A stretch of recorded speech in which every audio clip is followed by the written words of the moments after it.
इस क्वेश्चन में हमें बोला गया है that x is lying in the interval 0 से 2 pi and we have to find the number of values of x for which this equation cos x plus cos 2x plus cos 3x plus cos 4x is equal to 0.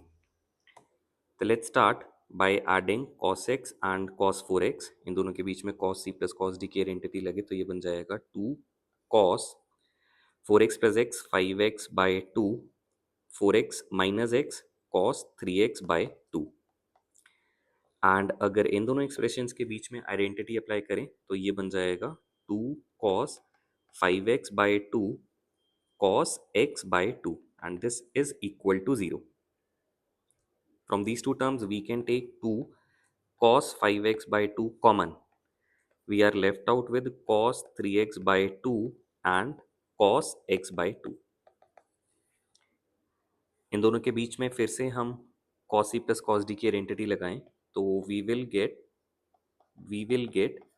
2 cos 3x by 2 और x by 2 का सम बनेगा 4x by 2 which is 2x.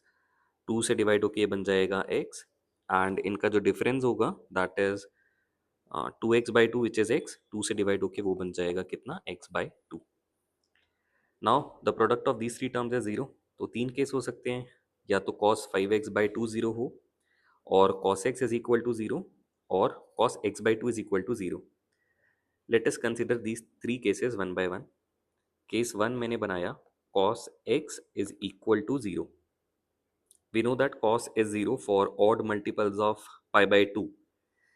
So यहाँ से अपने पास ये x 0 से 2 पाई के बीच में है, तो कौन कौन से odd multiples आएंगे pi by 2 के? एक आएगा pi by 2 और एक आ जाएगा 3 pi by 2. Case 1 cos x equal to 0 ये दो सॉल्यूशंस बनाएगा. नेक्स्ट मैं केस कंसिडर करता हूँ जहाँ पे हो सकता है cos x by 2 is equal to 0 हो. हमें क्वेश्चन में बताया गया था that x is between 0 to 2 pi. x is between 0 से 2 पाई, तो फिर x बाई 2 की जो वैल्यूज होंगी वो 0 से लेकर पाई के बीच में लाई करेंगी. For this interval of x by 2 cos will be 0 when x by 2 will be equal to pi by 2 only. तो उससे x की वैल्यू हमारे पास पाई मिल जाएगी. ठीक है. नेक्स्ट जो हमारा थर्ड केस बनेगा that is cos 5x by 2 is equal to 0. ये 0 कब होगा? जब 5x बाई 2 जो है वो ऑड मल्टीपल हो जाएगा पाई बाई 2 का.